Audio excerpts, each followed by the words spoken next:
Topic हमारा जो चल रहा था वो था हाइट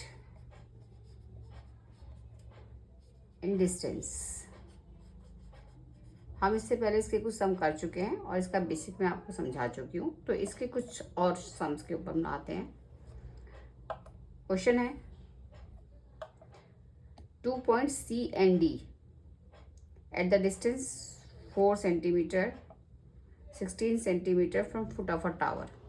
ओके, तो जैसे मैंने बताया कि आप क्वेश्चन पढ़ते रहिए और उसके अकॉर्डिंग अपना डायग्राम बनाते रहिए। तो क्वेश्चन कह रहा है कि एक टावर है, ये टावर है, मान लीजिए टावर है A और B, और इसके फुट से 4 सेंटीमीटर और 16 सेंटीमीटर दो पॉइंट है C और D। 4 सेंटीमीटर जो है ये डिस्टेंस है, सेंटीमीटर नहीं है ये मीटर है, और 16 मीटर जो है C से यहाँ तक। इसका मतलब ये पूरा डिस्टेंस A से लेकर D तक जो है वो 16 मीटर है। दोबारा मैं रिपीट कर रही हूँ, 2 point C and D at distance 4 meter and 16 meter from the foot of a tower। इसका मतलब ये D की डिस्टेंस A से है 16 सेंटीमीटर और ये C की डिस्टेंस A से है 4 मीटर। And the angle of elevation are complementary to each other. इसका मतलब ये लाइन ऑफ साइट से जो एंगल बना रहे हैं, दो एंगल, एक एंगल ये है और एक एंगल ये है, ये दोनों एंगल आपस में कॉम्प्लीमेंट्री है। कॉम्प्लीमेंट्री मीन्स इन दोनों एंगल का सम। इसका मतलब angle ACB plus angle ADB, इन दोनों का सम 90 डिग्री है। ये मतलब होता है कॉम्प्लीमेंट्री का। तो इसका मतलब अगर हम इसको थीटा मान लेते हैं, let angle ACB is equal to theta, तो इसका मतलब ये हो जाएगा कि एंगल ADB जो हो जाएगा वो 90 माइनस थीटा हो जाएगा। यानी ये एंगल जो है हमारा, अगर ये थीटा है तो ये 90 माइनस थीटा हो जाएगा। तो जो हमारे पास क्वेश्चन था, हमारे पास इससे ये फैक्ट निकल के है। पहला ये कि अगर ये थीटा है तो ये 90 माइनस थीटा होगा। दूसरा, पहला फैक्ट हमने ये मान लिया। दूसरा जो हमें मिला वो मिला AC जो है हमारे पास 4 मीटर है, ये गिवन है। और तीसरा जो है वो है AD is equal to 16 meter है, ये गिवन है। ये तीन चीज़ें हमें क्वेश्चन में गिवन है। अब जो पूछ रहे हैं वो पूछ रहे हैं find the height of the tower. इसका मतलब AB फाइंड करना है।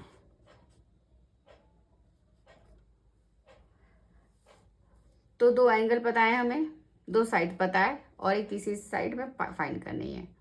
तो क्वेश्चन के हिसाब से अगर देखते हैं तो इस ट्राइंगल ACB में और ABC में, triangle ABC, in triangle ABC हमें इसकी वैल्यू फाइंड करनी है, जिसको हम लोग H एज्यूम कर सकते हैं। लेट इट बी H, क्योंकि ये हाइट है, ये हमें गिवन है और इस एंगल के बारे में भी हम जानते हैं। तो फिर से हमें इसमें 10 यूज़ करना पड़ेगा। हम देख पा रहे हैं कि इस तरह के सारे सम्स में हाइट एंड डिस्टेंस में हम 10 को ही यूज़ कर रहे हैं। तो ये हो जाएगा AB अपॉन AC। AB हमने एज्यूम किया है H और AC हमारे पास 4 मीटर है। इसका मतलब ये वैल्यू आ गई tan थीटा की। इसको इक्वेशन 4 दे देते हैं, 3 तक हमने दिया हुआ है।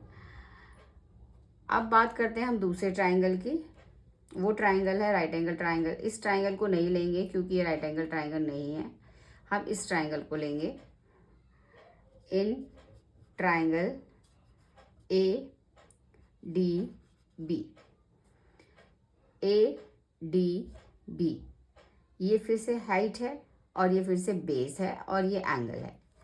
इस बार जो एंगल है टेन थीटा, ये टेन थीटा ना होके ये एंगल है 90 माइनस थीटा। ये थीटा था तो ये 90 माइनस थीटा था, ये अभी हमने देखा। हाइट जो है हमारे को पहले से ही पता है, एच हमने एज्यूम कर रखी है।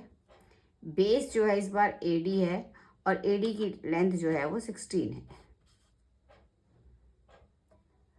अब यहाँ हम देख सकते हैं कि 1090 माइनस थीटा, हम जानते हैं कि 1090 माइनस थीटा जो होता है वो कॉट थीटा के बराबर होता है। तो इस आइडेंटिटी को हम लगा देते हैं, तो ये हो जाएगा cot theta is equal to H upon 16। और हमें ये पता है कि कॉट थीटा जो होता है वो 1 अपॉन 10 थीटा के बराबर होता है। इसका मतलब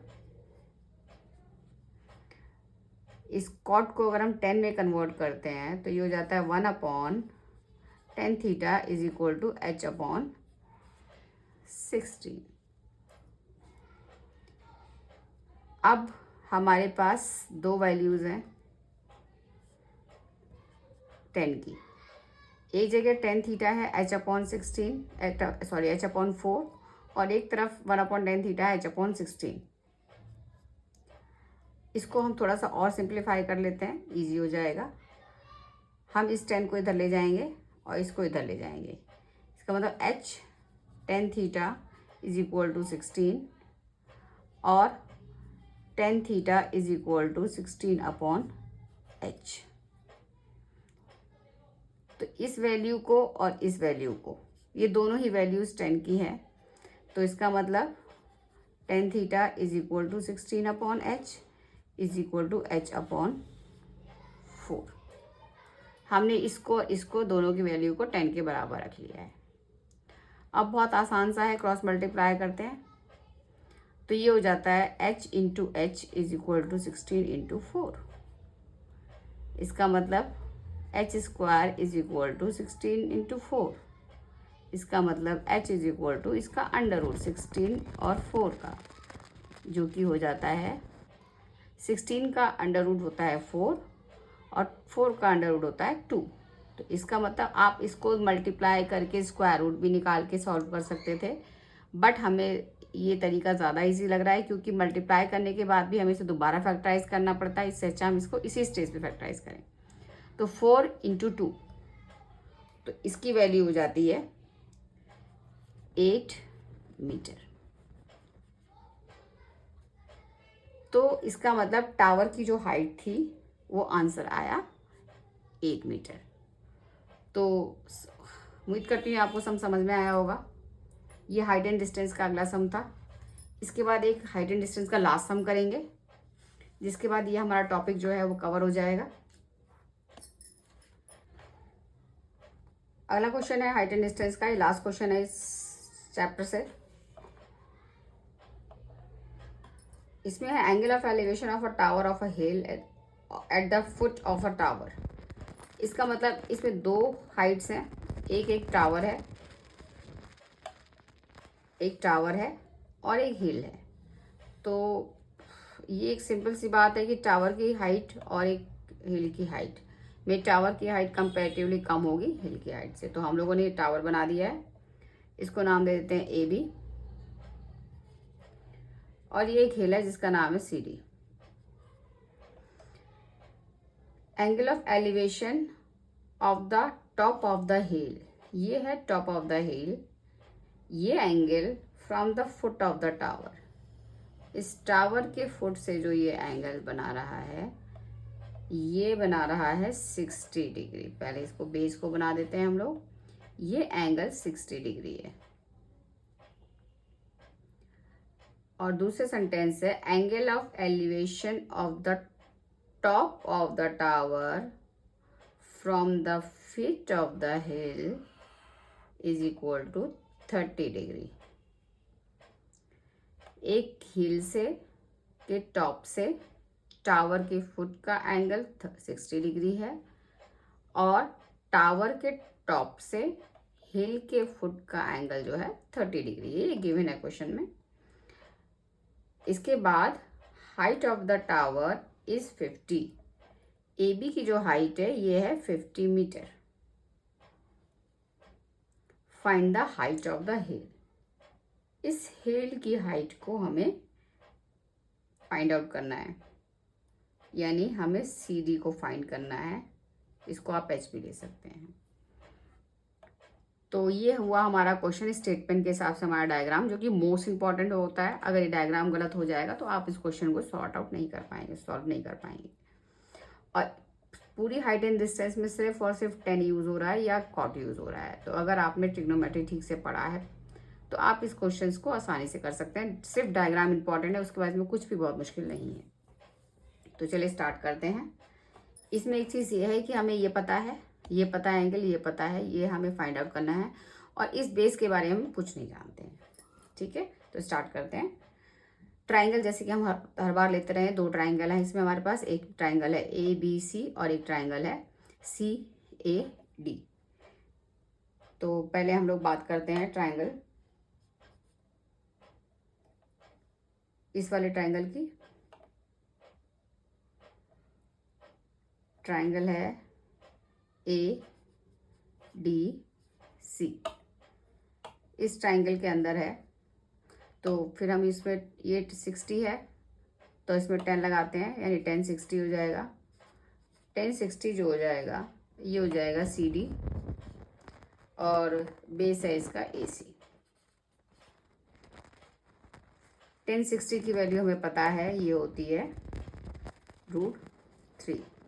वैल्यू पुट की हमने और कोई चेंज नहीं किया। ये CD/AC एज इट इज।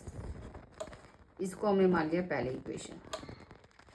हमें ये नहीं पता, हमें ये नहीं पता, हमें सिर्फ एंगल पता था जिसकी वैल्यू हमने सब्स्टिट्यूट कर दी है।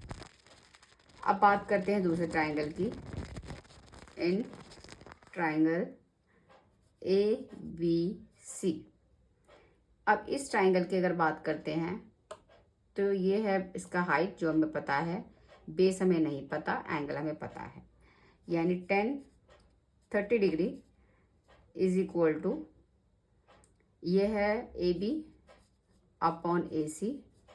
यानी 50/AC। AC नहीं पता हमें। 10 30 की वैल्यू हमने लिखी, √1/√3 इज इक्वल टू 50/AC। अब ये दूसरी इक्वेशन हो गई। इन दोनों इक्वेशन में हमारे पास CD फाइंड करना है, CD फाइंड करना है, और AC हमें नहीं चाहिए, ना ही AC में फाइंड करने को बोला गया है। इससे हमें पता चलता है कि हमें AC की वैल्यू को हटाना है। इसका मतलब हमें AC निकाल के इसमें सब्स्टिट्यूट करना पड़ेगा, तो हमारा CD इजीली हम निकाल सकते हैं। वो काम आप इक्वेशन 1 से भी कर सकते हैं, AC की वैल्यू निकाल सकते हैं, और इक्वेशन 2 से भी निकाल सकते हैं। तो हम 2 को ट्राई करते हैं। तो क्रॉस मल्टीप्लाई कर लेते हैं इसे। तो इससे हमारे को डायरेक्टली AC की वैल्यू मिल जाती है 50√3। ये थर्ड इक्वेशन है। अब AC की value, AC value from 3 to 1, यानी ये वैल्यू हम 3 से उठा के 1 में रिप्लेस करते हैं। तो चलिए स्टार्ट करते हैं रिप्लेस करना। हमारा जो वैल्यू थी ये था √3 इज इक्वल टू CD/AC। आपको समझ में आ रहा होगा कि हमने क्यों AC की वैल्यू सब्स्टिट्यूट की है, क्योंकि हमें AC की वैल्यू मांगी नहीं गई है, हमसे CD की वैल्यू मांगी गई। तो हमें इक्वेशन सिर्फ और सिर्फ CD में चाहिए, इसलिए हम AC को रिप्लेस कर रहे हैं। अब इसमें AC की वैल्यू दे रखी है 50√3, तो मैं इस AC की वैल्यू को 50√3 लिख देती हूँ। और बाकी इक्वेशंस को मैंने कुछ नहीं किया है, CD एज इट इज़ रखा है, मैंने सिर्फ AC की जगह 50√3 लिखा है। बहुत सिंपल है। उसके बाद क्रॉस मल्टीप्लाई करते हैं, तो 1 इंटू CD CD रहेगा, कोई चेंज नहीं होगा। इधर ये 50√3, ये term as it is, multiply कर रहा है इसे √3 से। √3 इंटू √3 जो होता है वो 3 के इक्वल होता है, तो ये हो जाएगा 50 इंटू 3 इज इक्वल टू, ये हो जाएगा 150 मीटर। यानी टावर की हाइट 50 मीटर थी, तो इस हिल की हाइट जो थी वो 150 मीटर थी। इस क्वेश्चन में सिर्फ हिल की हाइट पूछी गई है। अगर आपसे इसी क्वेश्चन में AC पूछा जाता है, यानी the distance between the tower and the हिल, तो वो भी आप इजीली फाइंड आउट कर सकते हैं। उसका तरीका ये है कि आप इसमें आपको अगर AC फाइंड करना है तो AC तो इसमें दिया ही हुआ है, ठीक है। AC is equal to 53 already given है, तो अगर AC भी मांगा जाता है तो आप इसे 50√3 लिख सकते हैं।